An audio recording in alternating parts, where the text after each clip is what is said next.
Hello everyone, welcome to positive helpers. दोस्तों, आज की इस वीडियो में हम लोग द हिंदू के वोकैबुलरी का पोस्टमार्टम करेंगे।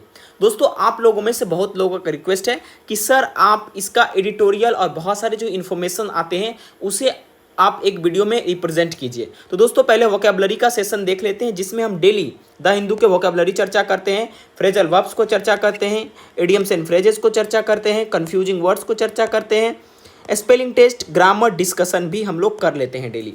तो चलिए दोस्तों, स्टार्ट करते हैं वोकैबुलरी के साथ। दोस्तों, जैसा कि आपको पता है कि यहाँ पर दोस्तों सिक्किम में लैंडस्लाइड वगैरह हो रहे हैं, ठीक है, वो सब हम बाद में डिस्कस करेंगे। पहले मेन हमारा वर्ड पॉइंट है, वर्ड पे आते हैं। दोस्तों, सबसे पहला वर्ड है डेबिलिटेट। डेबिलिटेट का मतलब क्या होता है? कमजोर कर देना। इसका स्पेलिंग होगा डेबिलिटेट। डेबिलिटेट का मतलब होता है कमजोर कर देना। तो दोस्तों, अगर इसका बात करें एग्जाम्पल में, तो Covid new variant is debilitating immune power of human being, यानी कि मनुष्य के जो है इम्यून पावर को क्या कर रहा है, ये कोविड का न्यू वेरिएंट कमजोर कर रहा है, जिससे लोग बीमार पड़ रहे हैं। अगर सिनोनिम्स की बात करें डेबिलिटेट के सिनोनिम्स हो जाएंगे फीबल, वीक, सॉफ्टेन और एग्जॉस्ट। एग्जॉस्ट का मतलब थक जाना भी होता है, ठीक है। जैसे आप टायर्ड रहते हैं तो एग्जॉस्टेड कहते हैं, तो जब आप कमज़ोर हो जाते हैं तो थक भी जाते हैं। तो दोस्तों, ये जो वर्ड लिया गया द हिंदू के एडिटोरियल पेज से लिया गया, जिसमें ऑथर ये समझाते हैं कि हम लोग को कोविड को लेकर दिमाग में कचरा भर दिया गया है, जो कि सही बात नहीं है। हम लोगों को प्रिपेयर रहना चाहिए, ना कि पैनिक रहना चाहिए। तो दोस्तों, आप यहाँ पर देख सकते हैं, कहा गया है कि but panic is not the same as preparedness, one is debilitating the other is enabling. मतलब कि जैसे कि कोविड-19 तो कमज़ोर कर देने वाला ही है, लेकिन लोग क्या कर रहे हैं, पैनिक होकर इसको और एक्टिव कर दे रहे हैं। तो दोस्तों, डेबिलिटेटिंग का मतलब आप समझ गए। वन इज डेबिलिटेटिंग का मतलब है एक जो है कमज़ोर कर देने वाला है, एक क्या करने वाला है, हम लोगों को कमज़ोर कर देगा, फीबल कर देगा। क्लियर बात। अगला वर्ड जो दोस्तों ऑबफस्केट, इसका मैंने स्पेलिंग भी प्रोनाउंसिएशन यहाँ लिख दिया है। ऑबफस्केट का मतलब होता है कोई चीज़ को अनक्लियर कर देना और उसको और ज़्यादा ही क्या करना, मुश्किल कर देना। जैसे मान लीजिए आप किसी को एक सवाल देते हैं बनाने के लिए, उसको और वो क्लियर करने की वजह से और मुश्किल कर देगा, तो उसे हम कह सकते हैं ऑबफस्केट, ठीक है। तो यहाँ पर अगर सिनोनिम्स की बात करें, कन्फ्यूज, मडल, क्लाउड, मडी, बीफॉग। जो चीज़ मडी होता है उसमें चीज़ें क्लियर नहीं दिखता है, जो चीज़ मडल होता है उसमें बहुत सारा क्लैरिटी नहीं मिलती है, क्लाउड में भी क्लैरिटी नहीं मिलती है, हमें कुछ दिखता नहीं। ये सारे के सारे दोस्तों सिनोनिम्स इसके हो सकते हैं। जैसे एक एग्जांपल से समझिए, another scenario that must be avoided at all cost is the deliberate obfuscation of data on to number of infection और deaths during the pandemic. मतलब क्या रहा है कि एक और सिनेरियो जो है जिसको अवॉइड करना चाहिए किसी भी कीमत पर। एट ऑल कॉस्ट का मतलब हुआ किसी भी कीमत पे, ठीक है। Is the deliberate obfuscation. Deliberate का मतलब क्या हुआ, जानबूझकर किसी चीज़ को और डिफिकल्ट बनाने का ये साजिश है, जो ट्रू नंबर है, इन्फेक्शन वगैरह, डेथ और पेंडेमिक को लेकर, ठीक है। तो ये चीज़ें आपको समझ में आ गया। तो अब आगे हम डिस्कस करते हैं दोस्तों। नेक्स्ट जो वर्ड हमारा सामने है, उससे पहले दोस्तों हम स्पेलिंग टेस्ट को देख लेते हैं। इंफ्रास्ट्रक्चर, INFRASTRUCTURE, कैसे याद रखेंगे? इंफ्रा याद रखेंगे, ठीक है। उसके बाद आपको याद रखना है ट्रक, TRUC के ट्रस, कुछ ऐसा याद रखना है, ट्रक तक याद रखेंगे। उसके बाद URE लास्ट में लगा देंगे। पहले याद रखेंगे इंफ्रास, उसके बाद ट्रक, URE, इंफ्रास्ट्रक्चर आपको याद हो जाएगा।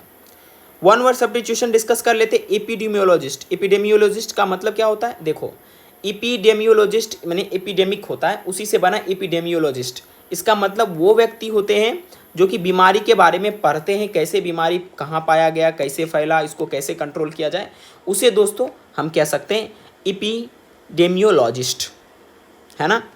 अगला स्पेलिंग टेस्ट हम डिस्कस करते हैं। सर्विवेलेंस, मतलब जब किसी चीज़ का देख रेख करते हैं ना, आप देखे होंगे लगा रहता है किसी किसी जगह पर यू आर अंडर दिस सर्विवेलेंस, मतलब कि तुम कैमरे की निगरानी में, तुम देख रेख। सर्विवेलेंस का मतलब होता है देख रेख। स्पेलिंग देख लीजिए, SURVEILLANC, याद कैसे रखेंगे, एस यू आर सर याद रखेंगे, अब VEI के बाद डबल एल याद रखेंगे। बेसिकली इसी पे पूछा जाता है, एक एल देकर पूछा जा सकता है। जब इसको ये चारों शब्द आपको लिख दिए जाएंगे तो आप कंफ्यूज हो जाएंगे, इसीलिए आपको बता रहे हैं VEI डबल एल याद रखिएगा आप।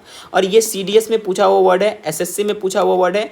और दोस्तों जहाँ जहाँ FCAT माफ़ कीजिएगा, जहाँ जहाँ स्पेलिंग टेस्ट होता है वहाँ पर भी पूछा गया। और FCAT में एज ए स्पेलिंग टेस्ट तो नहीं, ये दोस्तों वर्ड पूछा गया है। कलीग याद रखिएगा, COLLEGUE, कलीग याद रखिएगा स्पेलिंग टेस्ट में।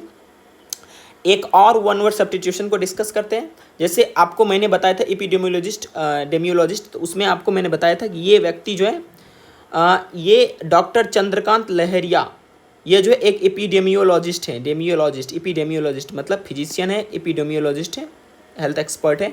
ठीक है, तो आगे बढ़ते हैं, हमको उतना इनसे कोई मतलब नहीं। एडिटोरियल के पेज में ये थे, कुछ बता रहे थे तो उसको हमने आपको बताया। वन वर्ड सब्स्टिट्यूशन पढ़ते हैं। The scientific study of virus and viral disease क्या कहते हैं, वीरोलॉजी, उसको क्या कहते हैं, वीरोलॉजी, VIROLOGY, वीरोलॉजी किसे कहते हैं दोस्तों, वीरोलॉजी हम लोग कहते हैं जब हम साइंटिफिक स्टडी करते हैं किस चीज़ का, वायरस के बारे में, और उससे जो वायरल डिजीज होते हैं उसे कहते हैं वीरोलॉजी, याद रखिएगा। सर्ज का मतलब क्या होता है, सर्ज का मतलब होता है सडन इंक्रीज, क्या होता है, सडन इंक्रीज। ठीक है, क्लियर दोस्तों। कई बार जो भीड़ जमावड़ा हो जाता है, जैसे जया किशोरी हमारे बिहार में आई तो वहाँ पर लोगों का सर्ज आ गया, काफ़ी ज़्यादा भीड़ आ गया, सडनली इंक्रीज हो गए। चलिए दोस्तों, कोमोर्बिडिटी समझते हैं। एक ऐसा मेडिकल कंडीशन होता है कि कोई एक पेशेंट है, उसमें आप कह सकते हैं जिसको 2 से ज़्यादा डिजीज होता है। ठीक है, जैसे आप कह सकते हैं जिसको डिसऑर्डर ए से जिसको डायग्नोस किया गया है, ठीक है, और जिस पेशेंट को डिसऑर्डर बी से। डायग्नोस का मतलब क्या हुआ, आप हमें बताइए, डायग्नोस का मतलब क्या हुआ कि उसको उस बीमारी से बताया कि भाई इसको ये पार्टिकुलर बीमारी हुआ है। ठीक है, तो ये दोनों जिसमें अगर हो जाएगा तो ये आप देख सकते हैं भाई, दोनों में जो होता है बीमारी टाइप के, उसे हम कह सकते हैं दोस्तों कोमोर्बिडिटी। अगला है इन्फोडेमिक। इन्फोडेमिक का मतलब क्या हुआ कि फॉल्स और ट्रू, काफ़ी सारे इन्फॉर्मेशन देकर आपके ब्रेन को घुमाए दिया जाता है, उसे इन्फोडेमिक कह सकते हैं। जैसे अभी कोविड-19 का इन्फोडेमिक सिचुएशन क्रिएट हो गया है, इसका मतलब क्या है कि फॉल्स और ट्रू स्टेटमेंट जोड़कर आपको बताया जाता है, उसे इन्फोडेमिक कहते हैं। ठीक है, कोमोर्बिडिटी इतना ज़्यादा इंपॉर्टेंट नहीं, इसलिए मैंने इस पर ज़्यादा गौर नहीं दिया। ठीक है, अगला है वोलेटाइल। कई बार एग्जाम में पूछा गया और आज भी यूज हुआ है। वोलेटाइल का मतलब क्या होता है, चंचल, चुलबुला, परिवर्तनशील, अस्थिरमती, फुर्तीला भी कह सकते हैं, है ना। आप कई तरीके से इसे इस्तेमाल कर सकते हैं। और वोलेटाइल एलिमेंट भी होते हैं जो उड़ जाते हैं। ठीक है, क्या करते हैं, उड़ जाते हैं, ठीक है, हवा में।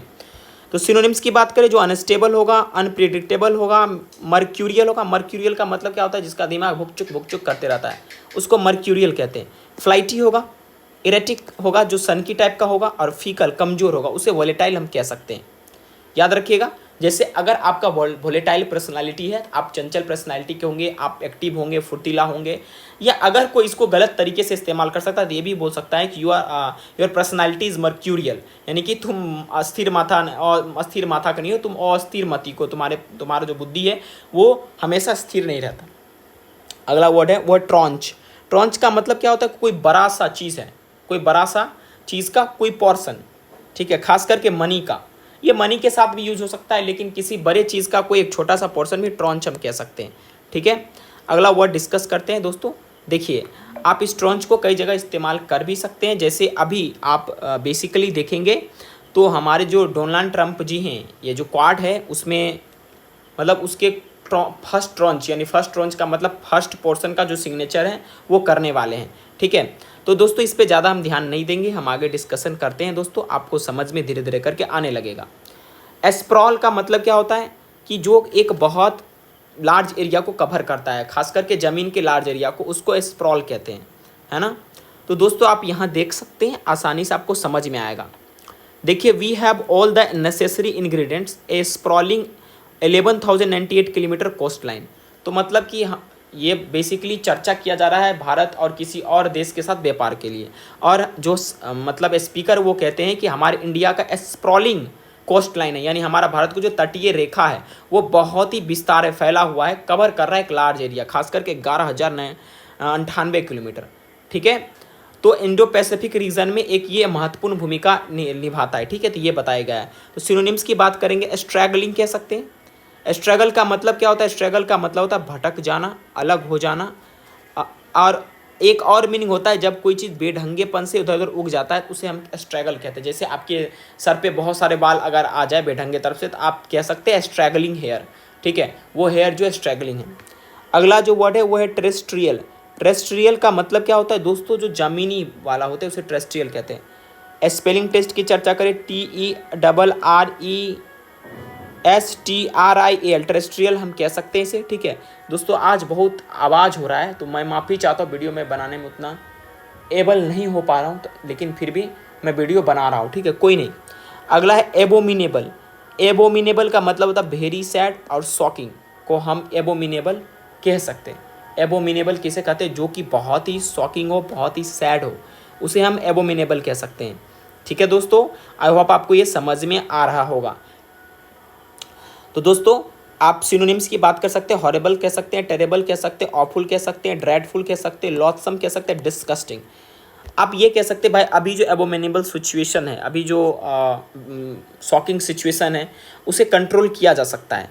एबोमिनेबल का मतलब होता है बहुत ही घृणित, जो घृणा करने लायक है, ठीक है दोस्तों, उसे हम एबोमिनेबल कह सकते हैं, ठीक है। क्लियर है बात दोस्तों। चलिए अब आगे हम डिस्कस करते हैं, ठीक है। देखिए दोस्तों अब जो है आपको मैंने टेरेस्ट्रियल बताया जो ज़मीन से जुड़ा हुआ होता है और ये स्पेलिंग टेस्ट में आपका यूज होगा दोस्तों, ठीक है। अब दोस्तों हम बात करते हैं कुछ और इम्पोर्टेंट वर्ड्स को लेकर, ठीक है। खास करके हम बात करते हैं, एक वर्ड है सबोटेज। सबोटेज का मतलब होता है बर्बाद कर देना। जैसे आपका कोई प्लान है उसे कोई बर्बाद कर देगा तो आप उसे कह सकते हैं। तो आप ऐसे अगर मतलब इसका अर्थ समझेंगे तो डिस्ट्रॉय एनी प्लान, कोई भी अगर आप प्लान बना कर रखे उसे डिस्ट्रॉय कर देता उसे सबोटेज कहते हैं, ठीक है। और इम्प्लीकेशन का मतलब क्या होता है, उलझन। इम्प्लीकेशन का मतलब होता है उलझन। देखिए मैं बहुत ज़्यादा शब्द मैंने नहीं लिया क्योंकि ज़्यादा परेशानी वाला बात हो सकता है, क्योंकि इतना शब्द हम डिस्कस नहीं कर सकते, ठीक है। तो दोस्तों आई होप आपको ये समझ में आ रहा होगा। तो चलिए दोस्तों अब हम जो है चर्चा करेंगे वो खेल पे चर्चा करेंगे और इससे भी काफ़ी सारे शब्द को निकाल कर आपको समझाएंगे। मोमेंट ऑफ रेकनिंग, बहुत लोग इसको रिकॉनिंग भी कहते हैं लेकिन इसको पढ़ना reckoning for royal Challengers Kings. अब रेकन का मतलब क्या होता है, रेकनिंग तो है लेकिन रेकन का मतलब क्या होता है, रेकन का मतलब होता है कोई चीज़ बिलीव करना, सोचना कह सकते हैं, ठीक है। जैसे I reckon the umpire was not up to mark on his discussion and he gave wrong false out to batsman, I don't comply with this dismissal. तो दोस्तों इस तरह से आप यूज कर सकते हैं। तो रेकन का मतलब होता है समझना या थिंक करना या कैलकुलेट करना किसी चीज़ को, आप एक अप्रोक्सीमेशन लगाते उसे कहते हैं रेकन। तो यहाँ पर अगर मीनिंग लगाएंगे तो moment of reckon for royal Challengers, यानी एक ऐसा क्षण है जो रॉयल चैलेंजर क्या कर सकता है, किसी चीज़ को सोच सकता है, समझ सकता है, अपना बोधगम्यता यूज कर सकता है, ठीक है। अब देखिए यहाँ पढ़ते द बेंगलुरु साइड्स। अब यहाँ पर एक वर्ड यूज किया गया टेलिस्मान। टेलिस्मन का मतलब क्या होता है, इसको टेलिस्मान दिखेगा आपको लेकिन इसको टेलिस्मन स्पेलिंग में इंग्लिश में पढ़ते हैं। जो टेलिस्मन कोहली, टेलिस्मन का मतलब होता है कि एक लकी चार्म। कोहली क्या है, आरसीबी के लिए एक लकी चार्म है, काफ़ी सारे इन्होंने अच्छे पारी खेले हैं। Would like to seal his legacy with a match winning knock, मतलब वो अपना उनका जो लेगेसी इतना बड़ा जो प्लेटफॉर्म सेट करके रखे हैं वो उसको मैच जीतकर इस जो है वो इसे ख़त्म करना चाहते हैं।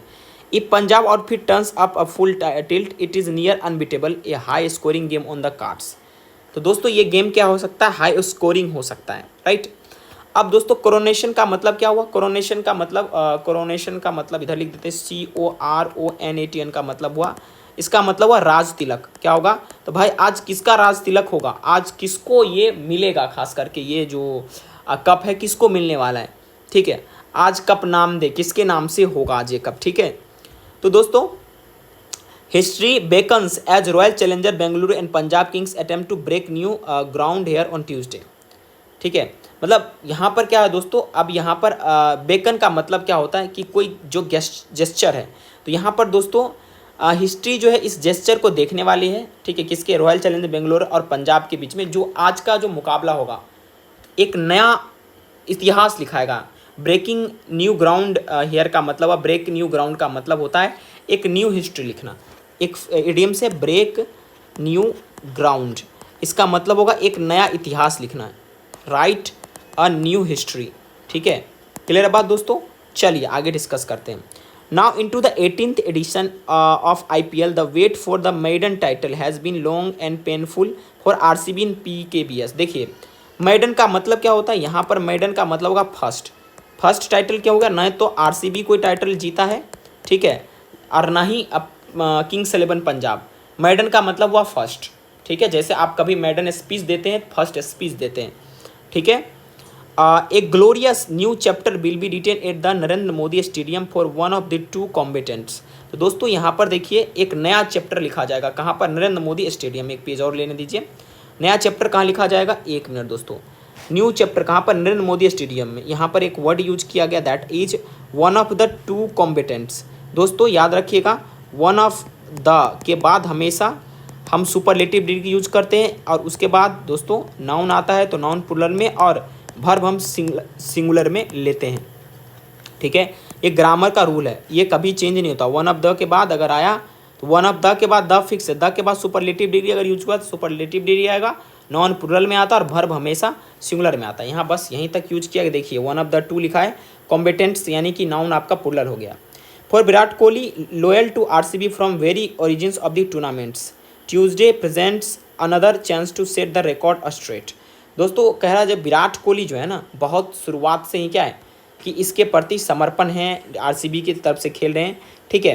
तो दोस्तों यहाँ पर हम देख रहे हैं कि किस तरह से ये मैचेस के आज रिजल्ट्स आएंगे। तो दोस्तों हम उतना ज़्यादा डिस्कस नहीं करेंगे, यहाँ पर हमने काफ़ी सारे शब्द देखे, जैसे रेकनिंग का मतलब क्या बताया था, बिलीव करना, कोई चीज़ को कैलकुलेट करना। इसके अलावा मैंने आपको बताया था ये वर्ड कहाँ गया, टेलिज्मन, ठीक है, एक लकी चार्म में विराट कोहली, है ना। इसके बाद मैंने आपको बताया था दोस्तों एक और शब्द मैंने आपको बताया था, दैट इज़ बेकन। बेकन्स का मतलब क्या होता है कि एक प्रकार के गेस्चर्स है, ठीक है, एक प्रकार का किसी चीज़ को अपनी तरफ खींचने वाला चीज़ है, ठीक है। और उसके बाद मैंने आपको मैडन बताया था, मैडन का मतलब हुआ फर्स्ट, और काफ़ी सारे इसमें वर्ड यूज हुए। इसके अलावा एक और चर्चा किए थे, break new ground. Break new ground उसका मतलब मैंने आपको बताया था, कहाँ गया भाई, क्या बताया था, ब्रेक न्यू ग्राउंड का मतलब मैंने आपको बताया था एक नया चैप्टर, एक नया इतिहास लिखा जाएगा, ठीक है, वो शायद मिट गया है। तो आई होप आपको ये समझ में आया होगा किस तरह से आज का ये मैच होने वाला है, और क्या क्या इसमें से वोकैब्स हमने निकाले हैं, क्योंकि और बाकी सारे इंपॉर्टेंट्स वोकैब्स हैं नहीं, और यहाँ सब कुछ डिटेल्स दिया गया जो हम अभी चर्चा करेंगे नहीं, ठीक है। तो दोस्तों अब आज के लिए मुझे अब दोस्तों बिता दीजिए, और आप सभी लोगों से रिक्वेस्ट है कि आप प्लीज़ इस यूट्यूब चैनल को सब्सक्राइब कर दीजिए। यार आप लोग सब्सक्राइब नहीं करते हैं, सब्सक्राइब नहीं करेंगे तो डीमोटिवेट हो जाते। प्लीज़ सब्सक्राइब कर दीजिए, हम आपको प्रॉमिस करते हैं, आई प्रॉमिस टू यू कि मैं ईच एंड एवरी डे 100% अपने कंटेंट को और बेटर करते हुए आपके बेनिफिट के लिए काम करता जाऊँगा। बस आपको एक सब्सक्राइब ही तो करना है। Thank you very much for watching this video.